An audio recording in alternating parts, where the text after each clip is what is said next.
Coming to you from our Eros Park studios here in Windhoek, this is Primetime News. Good evening and many thanks for making a date with us. I'm Salima Shumoyfeleni Masipa. Leading our newscast tonight, National Assembly Speaker Professor Peter Katjavivi has urged the Ministry of Finance and Public Enterprises to interrogate the challenges of insufficient budgetary allocations that often than not result in requests for additional funding from Treasury. Let's hear more from the Speaker. For the financial year 2023-24, the National Assembly has been allocated an amount of 182,761,000 Namibian dollars. Of the 167,761,000 Namibian dollars is for the operational budget.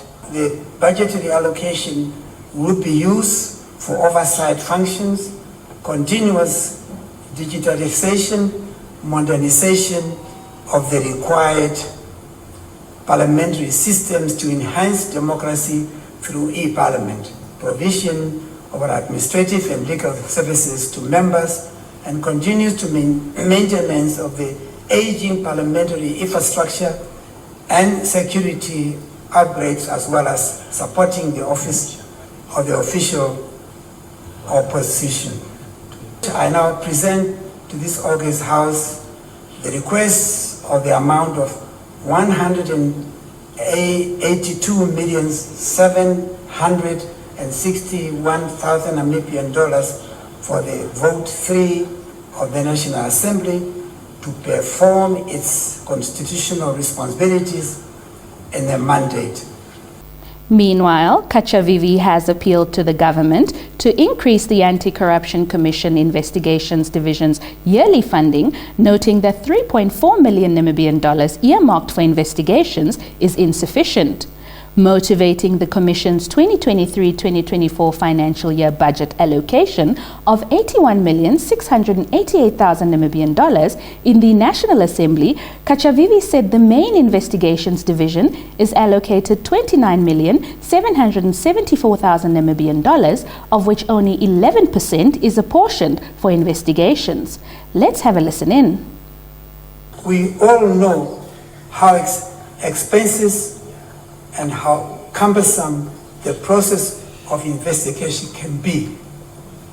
I therefore will appeal that we look at how best we can fund the ACC in order for it to be allocated more resources to this main division. It is an appeal, and it's an appeal that is quite relevant and to the point in terms on doing this particular challenging job, to be in line with the motto that I read at the beginning, a free corruption Namibia. On a rather sad note, a 64-year-old man died at Muroro village in the Kavango East region after he was hit by a truck while trying to cross the Trans-Caprivi Highway. Our regional correspondent Sawi Hausiku compiled this report. Acting Namibian Police Force Regional Commander Deputy Commissioner Aino Nambahu on Sunday said the incident occurred at around 2100 hours when the Zambian national truck driver was traveling on the Trans-Caprivi Highway, hit the deceased identified as Nekaro Mbundu. It is alleged that the driver saw the pedestrian on the shoulder of the road and thought he was waiting for the truck to pass. As the truck approached closer, the pedestrian allegedly entered the road, Nambahu said. The truck driver could not apply the brakes on time and in the process hit the pedestrian who died on the spot. His next of kin have been informed and police investigation into the matter continues. Switching attention to neighboring Botswana, where former President Ian Khama has vowed to vigorously campaign to dethrone his hand-picked successor, Mokgweetsi Masisi, in next year's elections. Khama accuses Masisi, now a bitter rival, of being a threat to democracy. More from this report. The 70-year-old Khama governed one of Africa's most stable democracies and its top diamond-producing nation for a decade until 2018 before handing the reins to Mokgweetsi Masisi, then his deputy. South Africa-based Khama now accuses Masisi of authoritarianism and said he regrets having appointed him as his successor. The row between the pair started immediately after Khama resigned in 2018 at the end of his constitutional limit of 2 5-year terms, when Masisi started reversing some key policies adopted during Khama's tenure. Months later, and in the run-up to the last election, Khama dramatically quit the long-ruling Botswana Democratic Party, which had been co-founded by his father Seretse Khama, Botswana's first president. With elections due next year, Khama is preparing to return home to bolster the opposition into coalition to remove Masisi through the ballot box. Your top roundup is up next.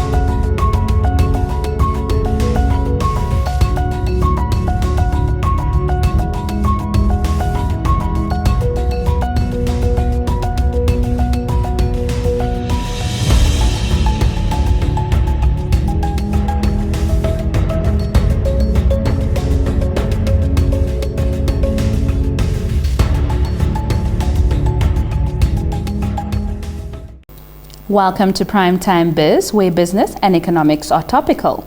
Leading the segment, Chief of Inclusive Industrialization, Sub-Regional Office for Southern Africa, Olayinka Bandele, earlier said the Namibian trade policy should counter the high unemployment levels by being the driver of job creation and economic development. Of course, the policy is going to assist us to have a well-articulated and broad and all-encompassing policy, and which we hope is going to assist us in changing the structure, our trade structure, so that we move away more and more from the low complex and raw material and minerals to maybe high complex products that require more know-how and, of course, then derive more value and capabilities for the country. And of course, we know that it's not just the goods, but the services are equally important. I think if we've looked at our statistics, services contribute a large component to the economy. However, the services need to be diversified and they need to be more complex, because the ones that we currently have are not giving us that benefit that we need. The reason why this is crucial is because we know that the country is plagued with, I think we all know the three evils of Namibia. It's the high inequality, it is the high unemployment, especially amongst the youth, and then of course the poverty and lack of growth that we have. So this instrument is hopefully intended to see how we can advance an acceleration of the programs that we have with trade. So I would like to take a few moments to consider why trade is so important for economic development and the difference it can make for Namibia's growth trajectory, sustainable jobs, and improved livelihoods. Firstly, as we know, trade policies are key in facilitating the flow of goods and services between a country and its trading partners, as well as internally for the domestic market. And so consequently, trade is a critical driver of economic growth and development, job creation, and can drive improvement in the competitiveness of local industries. On to developmental news. The Central North Regional Electricity Distributor, Senared, on Sunday held a groundbreaking ceremony to launch its electrification project at Kalkveld Settlement in the Otjiwarongo constituency. The electrification project will see houses being constructed under the Shack Dwellers Federation of Namibia electrified in the next 6 months. More from this report. A new electrification project is set to benefit 100 households in Kalkveld. The project is being led by the Shack Dwellers Federation of Namibia and will be completed in the next 6 months at a cost of 2.5 million Namibian dollars. President Dr. Hage Geingob and First Lady Monica Geingob were in attendance for the official groundbreaking of the project.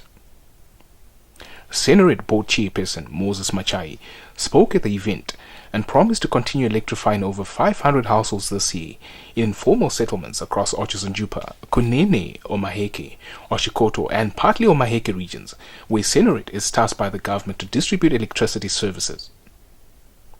A member of the Federation at Kalkford, Griselda Iseti, thanked Senorate for bringing electricity to their newly completed houses. She also urged other service providers to join in and provide water and sewage network systems for proper functioning houses. Otjiwarongo Constituency Councillor and Chairperson of the Otjizujupa Regional Council, Marlene Bakera, announced plans to upgrade the Kalkford settlement to the level of a village council. Bakera stated that her office intends to upgrade the settlement due to a lack of development, infrastructural and economic growth. Several other politicians from Otjiwarongo Local Authority and Kunene region also attended the event. Reporting for Primetime News, I'm Michael Madimba.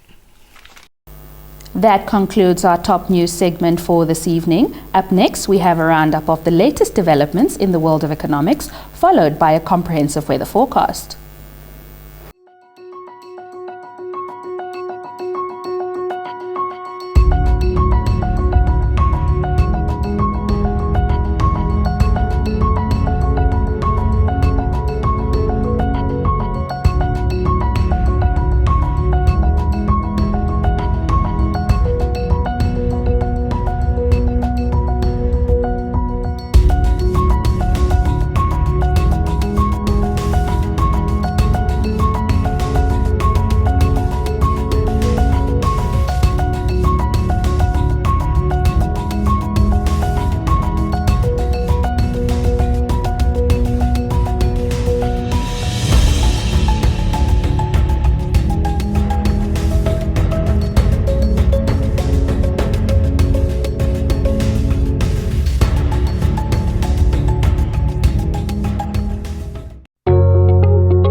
Welcome to Sport Planet. Women's football leads the segment. Coach Errol Damaseb of the Beauties Football Club reflected on their weekend clash against Tura Magic at the Namibia Football Association Technical Centre in the 10th round of the FNB Women's Super League. Despite the Beauties going down 4-3, Coach Damaseb believes there were some positives to draw from the match. The Beauties found themselves trailing in the first half, with Tura Magic dominating the game and ending the half with a 3-1 lead. However, the Beauties showed resilience in the second half and managed to draw level with goals from Viola Flitter in the 60th minute and Chituka Kamunikere in the 65th minute. Unfortunately, the Beauties' lack of concentration at the back cost them valuable points, as Tura Magic's experience proved too much, with Anna Shikusho scoring her brace on the day and securing a win for her team with a goal in the 80th minute. On to the English Premier League. Antonio Conte's volatile Tottenham reign came to an almost inevitable end on Sunday, as the intense Italian parted ways with the club by mutual agreement after 16 months in charge. Conte, aged 53, arrived to take charge of the underachieving Premier League outfit in November 2021.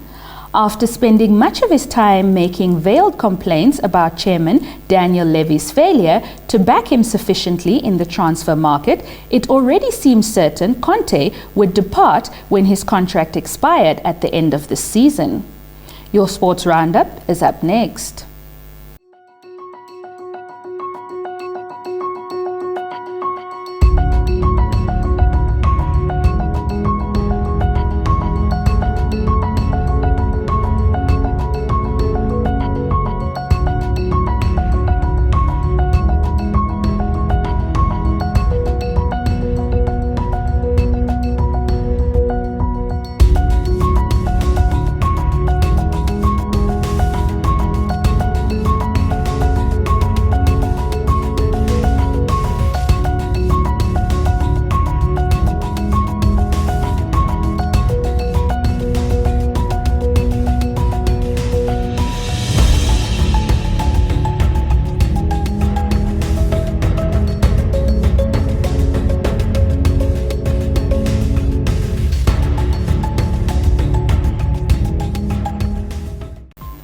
And with that, we've reached the end of Monday's newscast. Thank you for watching. Do make a date with us tomorrow for another edition. From myself, Selima Shumwefeleni Masipa, and the entire production team behind the scenes, it's good night.